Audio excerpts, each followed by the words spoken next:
오늘 본문 말씀은 이제 사울 왕이 위기에 빠졌어요. 이 사울 왕과 이스라엘 백성들이 위기에 빠져 있는 그 상황 속에서 그의 아들이었던 요나단이 어떠한 믿음의 도전을 통하여 하나님의 도우심을 받았는가를 살펴보고자 합니다.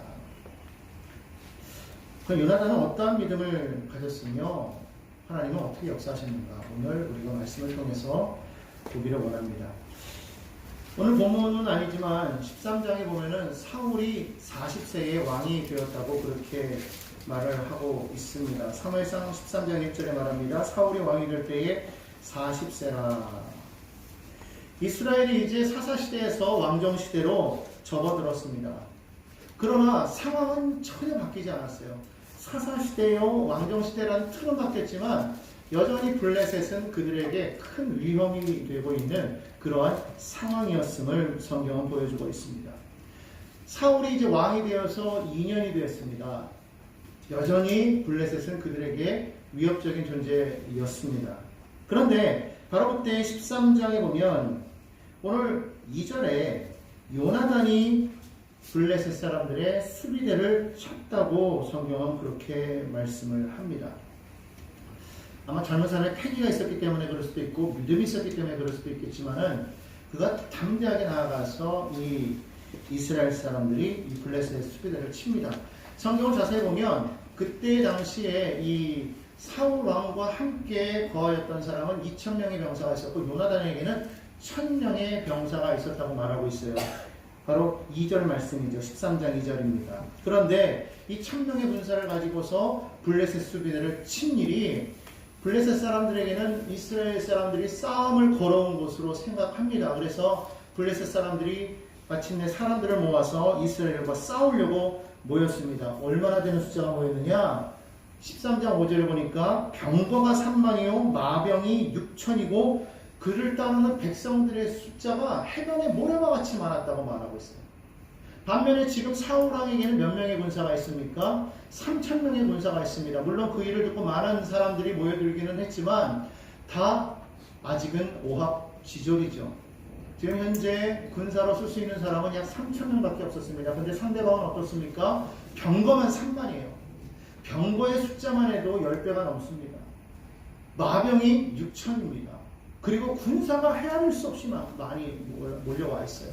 더군다나 이들은 이 해안가, 지중해 근처를 해안가에서 머물면서 해적질을 하는 싸움에 능한 사람들이었다는 것이죠.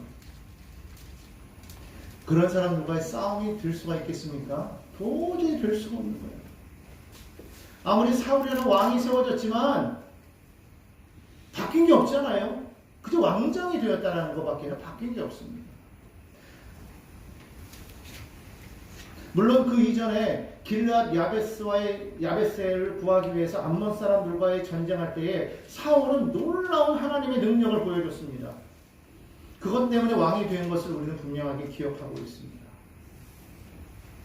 그렇지만 그럼에도 불구하고 지금 이 모습을 보면 숫자적으로는 너무나도 약한 그러한 모습이었다는 것입니다. 사람들이 두려움에 떱니다. 너무나도 많은 그 사람들과 그 병거들의 모습을 바라보면서 이스라엘 군사들의 마음이 녹아져 내렸다는 거예요. 그러니까 슬슬 한 사람, 두 사람 도망쳐 나가기 시작합니다. 성경에 보니까 백성들이 흩어졌다고 성경은 말합니다. 8절입니다. 13장 8절에 사울에게서 백성이 흩어졌다고 말을 합니다. 그때 아마 사무엘 선지자가 기한을 두고서 너희에게 내가 와서 하나님께 예배를 드리겠다고 말했던 것 같습니다. 정한 기한 동안을 기다렸습니다. 근데 기한이 다가왔는데 사무엘이 오지 않으니까 사울의 마음이 조급해지기 시작합니다. 왜 그렇습니까? 상대방이 너무 세요. 그리고 자기의 군사들은 막 흩어져 버렸기 때문이라는 것이죠. 그래서 스스로가 무엇을 합니까? 제사장이 오기도 전에 제사를 드리는 거예요. 하나님 앞에 제사를 드렸다는 것입니다. 제사를 드리는 게 잘못됐다는 게 아니에요. 제사를 드리는 것이 당연하죠. 무엇이 문제였습니까? 그는 하나님을 신뢰하지 못했다. 당시의 삶의 환경을 바라보면서 그런 마음이 너무 두려웠다는 겁니다. 조급했다는 겁니다. 백성은 흩어지고 나의 상황은 전혀 지금 이룰 수 없는 상황인데 사무엘은 오지 않는다? 아, 하나님께 은혜를 받지 못했구나. 은혜가 필요하다. 은혜가 필요하다. 어떻게 보면 상당히 믿음 있는 것 같아요. 은혜를 구하니까. 그런 게 아니야. 하나님을 믿습니까? 철저하게 기다려야 돼. 끝까지 참고 기다려야 돼.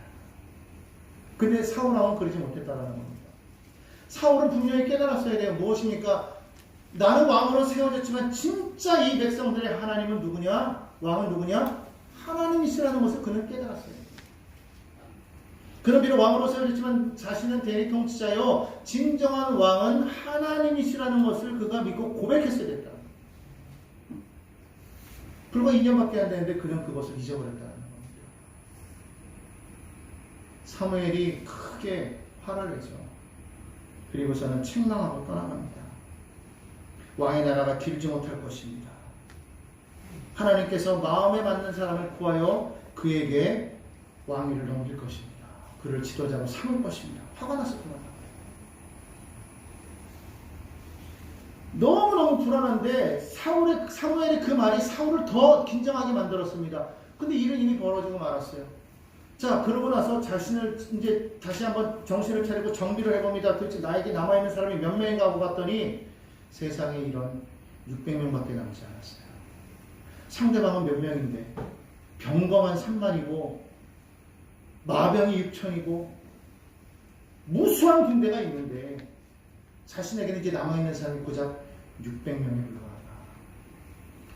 도무지 이길 수 없는 그런 상황 아닙니까? 사울은 하나님이 일하신다는 믿음이 없었다는 거예요. 왜? 두려움이 너무 컸기 때문에. 그래서 기다리지 못한 겁니다. 사람이 두려움이 느껴지면은요, 무언가를 막 하지 않으면 안 된다는 그런 마음이 생깁니다. 내가 뭔가를 해야만 마음이 안정되는 거죠. 뭐라도 좀 하고 있어야 좀 이 두려움이 가실 것 같으니까 자꾸 무언가를 하려고 합니다. 그런데 하나님께서는 우리에게 말씀하십니다. 너희는 가만히 있으라. 오직 내가 너희 하나님 됨을 너희는 알라 고백하십니다. 여러분, 삶이 무너질 때가 있습니다. 모든 것이 허물어져 내려갈 때가 있습니다. 마치 바닷가의 모래처럼 그 바다가 탁 들어왔다가 이게 다시 나갈 때 보면은 탁 모래를 쓸어 나가잖아요. 그럼 뭔가 탁 무너져가는 것 같아요. 우리 인생이 자꾸만 쓸려 내려가는 것 같습니다. 그럴 때 내가 할 수 있는 것이 무엇이 있겠습니까? 아무것도 없어요. 그럴 때 우리에게 하나님 말씀하시는 건 뭡니까? 너희는 나를 신뢰하느냐. 하나님께 온전히 우리의 맡김을 우리가 하나님 기대하신다는 것을 기억해야 됩니다. 그 성경 뭐라고 말합니까? 아무것도 염려하지 말고 오직 모든 일에 기도와 간구로 너희 구할 것을 감사함으로 하나님께 하리라.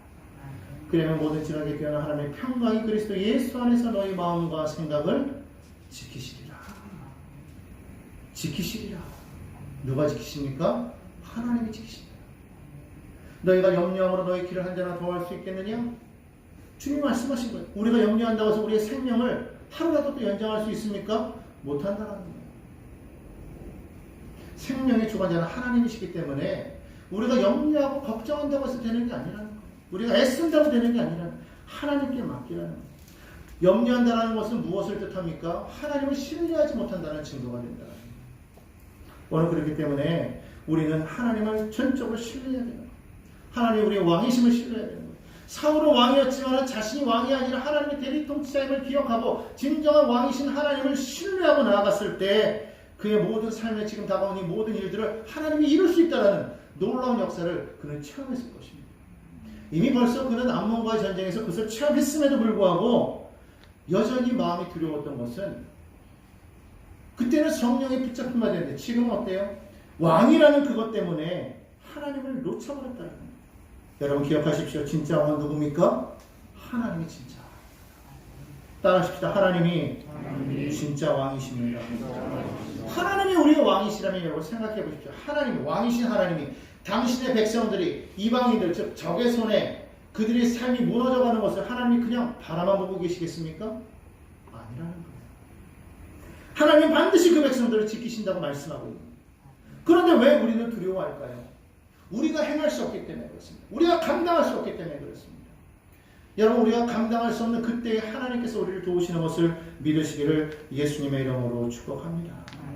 아무튼 사울을 사무엘이 책망하고 그가 다시 기브아로 돌아갔을 때 사울의 형편은 완전히 무너진 형편이었어요. 더 이상 어떻게 행할 수 없는 600명과 3만 그냥 병거의 숫자만으로 봐도 도무지 할 수가 없는 그런 상황이었습니다. 그런데 더욱이 문제였던 것은 무엇이었냐 하면 그 당시에 이스라엘에게는 어떤 변변한 이 철로 만든 무기가 하나도 없었다는 거예요.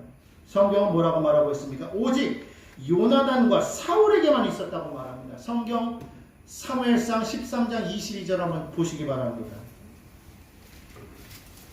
사무엘상 13장 22절을 보니까 여러분 보십시오. 뭐라고 말하고 있습니까? 싸우는 날에 전쟁 때죠. 사울과 요나단과 함께한 백성의 손에는 칼이나 창이 없고 오직 사울과 그의 아들 요나단에게만 있었더라. 그렇게 말하고 있습니다.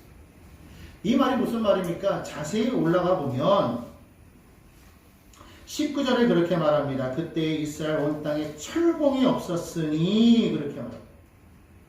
다시 말하면 여기서 말하는 칼이나 창은 어떠한 칼이나 창이냐? 철로 만든 칼과 창을 말합니다. 그러니까 철과 칼로 만든 창이 아닌 청동으로 된 칼과 창은 있었을 거예요.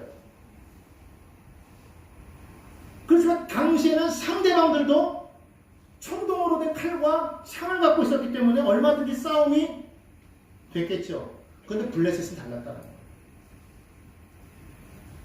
그 이전에 애굽을 침공했었던 그 히타이트족, 헵조성이라고 하는데 그들은 철을 다루는 기술을 가지고 있었어요. 그들에게서 이 철 다루는 기술을 이 블레셋 사람들이 점수를 받았어요. 그래서 이들은 철을 다룰 줄 알았다는 거예요. 여러분 철칼과 청동칼은요 싸우면 안 됩니다. 서로 부딪히면 청동칼은 잘라지게 되어 있어요. 청동 갑옷은 철칼이 뚫습니다. 이길 수가 없는 거예요. 숫자도 많은데 무기도 강력해. 어떻게 이길 수가 있냐는 거예요. 그들이라고 철로 만든 거는 단 한 가지밖에 없어요. 뭡니까? 쇠스랑 곡괭이 그런 거 갖고 싸워야 되는 거예요. 아니면 그냥 청동으로 만든 칼과 창, 오직 쇠칼, 철로 만든 칼과 창은 누가 갖고 있었느냐? 사울과 요나단밖에 없었다.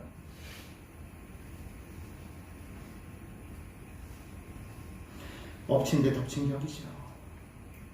이제 그런 상황 속에서 지금 이스라엘과 블레셋이 지금 싸우는 날이 되었다. 자세히 보십시오. 블레셋이 지금 사실 이 정도면은요 벌써 게임이 끝났어야 돼요. 그렇지 않습니까? 일주일이나 3일이 올 때까지 기다릴 필요가 없는 거예요. 그냥 그 숫자들을 밀고 와서 치기만 해도 벌써 게임은 끝난 게임인데 왜 블레셋은 여전히 쳐들어오지 않고 가만히 있었을까요? 지금 블레셋은 이스라엘과 싸움에서 그거는 문제가 되지 않는 거예요. 이스라엘이 철저하게 자신들에게 무릎 꿇고 항복하기를 그들은 원했다는 거예요. 다 전면해버리면 무슨 상관이 있어요? 그들을 노예로 부리고 그들에게서 조공을 받기 위해서 이들은 위협을 하고 있는 거예요. 계속 숫자로 위협을 합니다. 계속 위협을 합니다. 꼼짝마 스스로 항복하고 올 때까지 계속 기다리는 거예요. 위기의 상태인 거죠.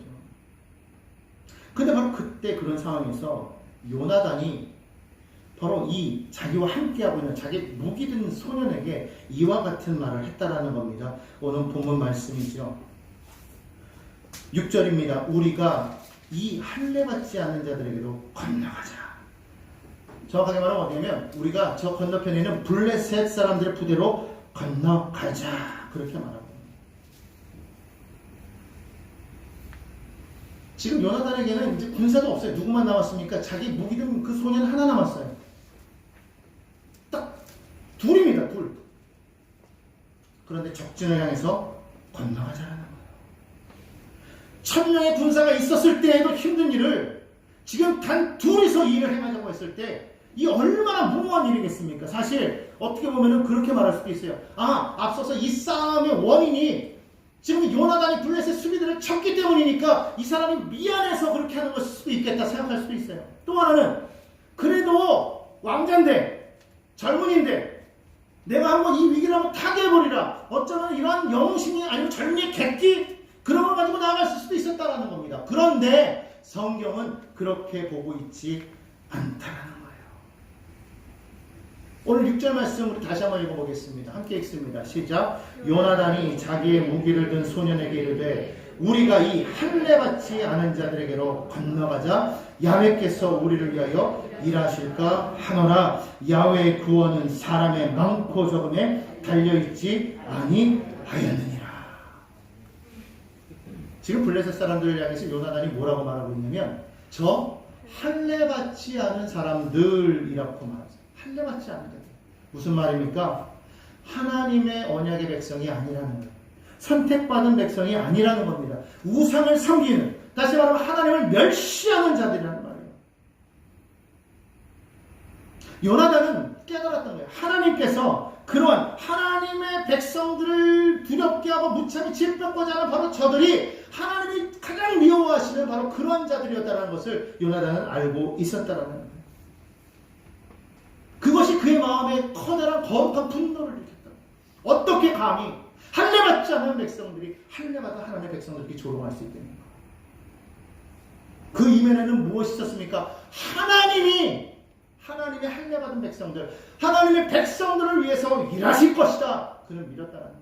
하나님의 구원은 사람이 많고 적음에 달려있는 것이 아니라 하나님께서 우리를 위하여 일하실 것이다.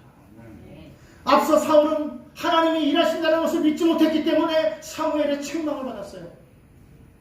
그런데 오늘 요나단은 뭐라고 말합니까? 하나님께서 일하십니다. 하나님께서 일하십니다. 사람의 숫자에 달려있는 것이 아닙니다. 하나님이 일하실 것입니다. 분명하게 믿었다는 거예요. 이것이 단순히 한 젊은이의 객기일까요? 아닙니다. 이것을 우리는 믿음이라고 말합니다. 비록 단독으로 침투해서 싸우고자 하는 그러한 그 믿음, 그 모습이 그냥 보기에는 그냥 젊은이 하나의 그냥 객기같이 보일지 몰라도 그 이면에는 무엇이 있습니까? 전능하신 하나님, 그 백성들을 위해서 일하시는 하나님, 그 하나님의 참신임을 그가 온전히 믿고 있다는 그런 증거인 것을 우리는 볼 수 있어야 된다는 거예요. 그런 믿음이 있었기 때문에 그는 그와 같은 역사를 이루어 나아간 것을 우리는 보게 됩니다. 기억하시기 바랍니다. 하나님께서는 당신의 백성들을 위해서 전능한 능력으로 역사하시는 분이심을 믿어야 될 줄로 믿습니다. 우리 하나님께서는 그 구원을 이루실 때에 사람의 능력에 있고 없고 사람의 숫자에 많고 적음을 따지지 아니하시고 오직 하나님의 능력으로 일하신다는 것을 여러분 기억하시기 바랍니다. 사람은요, 지식이 없으면, 돈이 없으면, 장비가 없으면, 일꾼이 없으면, 환경이 뒷받침되어 주지 않으면 자그마한 일도 할 수가 없어요. 하지만 하나님은 그것을 넘어서서 일을 하십니다.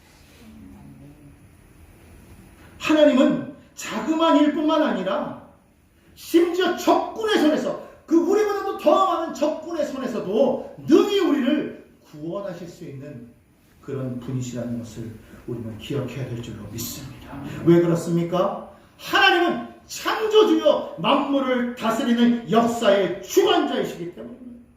우리가 하나님을 믿을 때 뭐라고 믿어야 됩니까? 우리가 믿는 그 하나님은 창조주 하나님이시요 이 모든 인류의 역사를 주관하시는 하나님이십니다.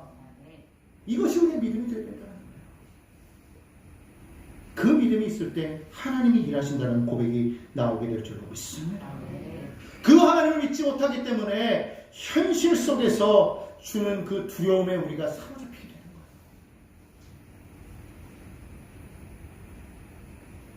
그렇게 되버리면 어떤 결과가 생기느냐? 하나님의 거룩하고 영광스러운 그 뜻을 위해서 사는 삶을 우리가 온전히 드러내지 못한다. 아니, 엄두도 못 냅니다. 오히려 세상이 주는 그 세상의 소리에 우리는 묶여 세상의 종로로 탈 수밖에 없게 되는 그런 비참한 현실이 된다는 것을 우리는 기억해야 될 줄로 믿습니다. 하나님이 이 땅의 역사를 주관하신다는 그 구원주 하나님을 믿으십니까? 그렇다면 오늘 우리는 요나단과 같은 그런 믿음을 가져야 될 줄로 믿습니다. 하나님이 일하십니다. 하나님이 일하십니다. 그래서 요나단이 이제 적진에 들어가자고 말했을 때 여러분 같으면은 만약에 여러분이 요나단을 따르는 그 소년이었다면 여러분은 그 말을 듣고 뭐라고 할 수 있습니까? 냅다 무기를 던져버리고 나는 못하고 죽으려면 당신이 나가서 죽으시오. 내가 주인을 잘못 만났지 우리 도망가겠습니까? 근데 사실 그 사람을 탓할 수도 없어요. 미친 짓이죠. 그런데 이 소년 보십시오. 뭐라고 고백합니까? 7절입니다. 함께 한번 읽어보겠습니다. 14장 7절입니다. 시작. 무기를 든 자가 그에게 이르되 당신의 마음에 있는 대로 다 행하여 앞서가소서. 그 다음 말 중요해요. 내가 당신과 마음을 같이 하여 따르리이다. 이 소년은요, 특별한 어떠한 그 훈련을 받은 그런 소년이 아니에요. 엄밀히 말하면 그냥 신분군에 불과한 소년입니다. 그냥 무기 들고 따라다니면서, 왜냐하면 창과 칼 다 들고 다닐 수가 없으니까 이 주인이 그럼 창 받아서 막 치고 또 그럼 칼 받아서 치고 할 수 있을 때 옆에서 그걸 들고서 기다려주는 사람이 소년이에요.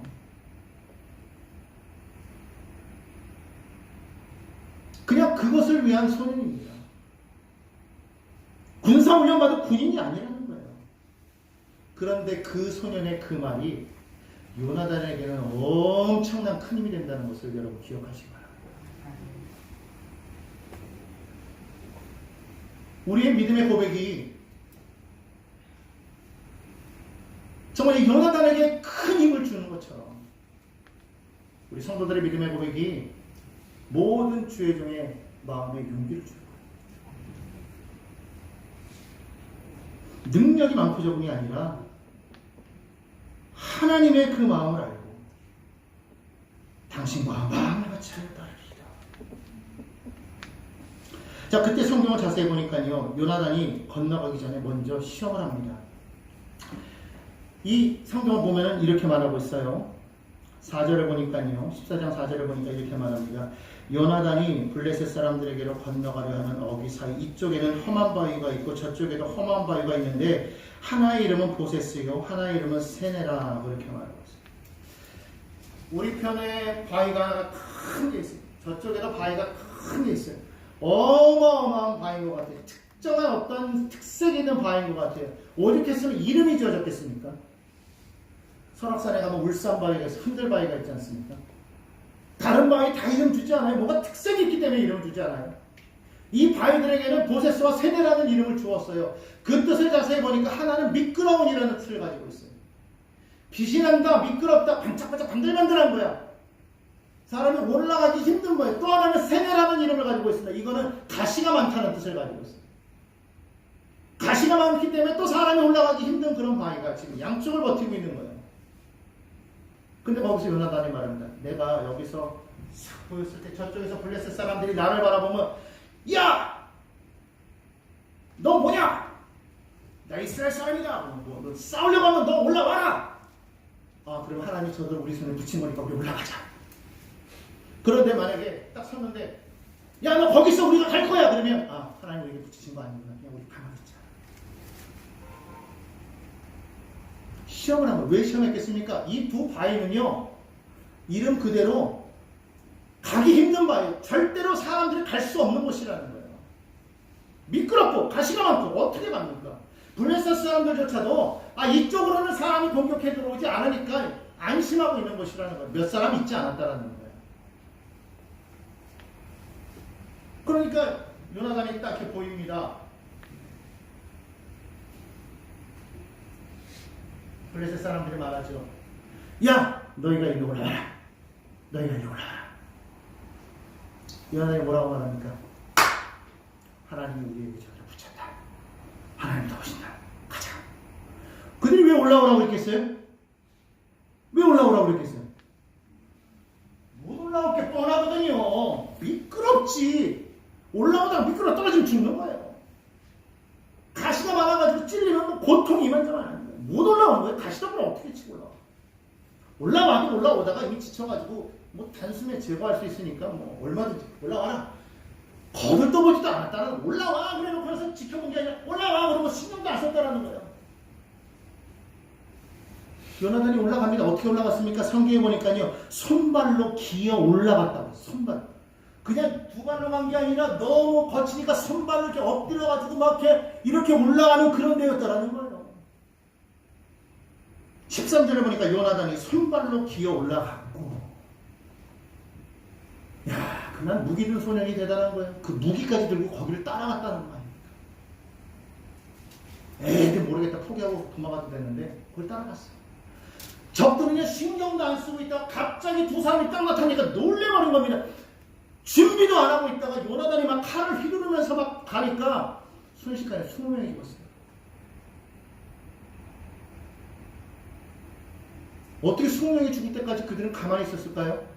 방심했다라는 거예요. 준비도 안 하고 있었다라는 거예요. 그냥 편하게 뭐 무기도 다 그냥 방에다 놓고 그냥 편한 자세로 그냥 뭐 어쩌면 술 마시면서 야 그냥 신경도 쓰지 말고 그러고 막 그러고 있었을지도 모르는 거예요. 하나님 부르신 것이죠. 어마어마한 승리가 일어납니다. 하나님이 개입하신 거예요. 그 땅에 진동이 일기 시작합니다. 두려움이 있기 시작합니다. 15절에 보니까 그렇게 말합니다. 들에 있는 진영과 모든 백성들이 공포에 떨었고 부대와 노략고 눌러 떨었으며 땅도 진동하였으니 이는 큰 떨림이었다. 이게 지진이 났다고 말하는 사람들인데 사실은 뭐냐면 서로 우왕좌왕하는 거예요. 막 사람들이 막 우르르 올라가면서 막 우왕좌왕하면서 막 그때 당시에 무슨 뭐 통신이 있습니까? 뭐가 있습니까? 막 서로 막 적군이 나타났는데 지금 뭐 저기저기 무너지고 있다 서로 막 그러니까 아마 엄청난 군대가 쳐들어온 줄 착각하는 거예요. 자, 그런 상황이 되니까 성경에 보니까요. 이때에 이미 벌써 이스라엘 사람인데 블레셋 사람에 속해가지고 그냥 그들 편에 넘어갔던 사람들이 있었던 거예요. 이미 이스라엘은 별 볼 일 없다고 넘어갔겠죠. 그런데 상황이 그렇게 되니까 그들의 마음이 변한 거예요. 블레셋 옷을 입고 있는 그들이 이스라엘 편에 서서 싸우기 시작합니다. 왜? 이스라엘이 이기는 것 같으니까. 그러니까 사울이 봤을 때는 어떤 현상이 일어나는 거예요? 블레셋 복을 입은 사람들이 서로 싸워. 서로 싸워. 이 무슨 일이냐? 이 무슨 일이냐? 더군다나 많은 도망갔던 이스라엘 사람들이 다시금 모여오기 시작합니다. 그 피해 도망갔던 이스라엘 사람들이 자신은 멀리 도망간 것이 아니라 도망가서는 멀리서 숨어서 이런 걸 보고 있었던 거예요. 어떻게 잡아보자. 오, 이게 웬일이야? 블레셋이 무너지기 시작하네. 이야! 싸우자. 몰려들고 있습니다. 하나님이 일하시니까 기적이 일어납니다. 변화가 일어난다는 겁니다. 마침내 블레셋 사람들을 이기고 전투에서 큰 승리를 거둡니다. 21절과 22절 말씀 함께 읽습니다. 14장입니다. 시작. 전에 블레셋 사람들과 함께하던 히브리 사람이 사방에서 블레셋 사람들과 함께 진영에 들어왔더니 그들이 돌이켜 사울과 요나단과 함께한 이스라엘 사람들과 합하였고 에브라임 산지에 숨었던 이스라엘 모든 사람도 블레셋 사람들이 도망함을 듣고 싸우러 나와서 그들을 추격하였더라. 23절입니다.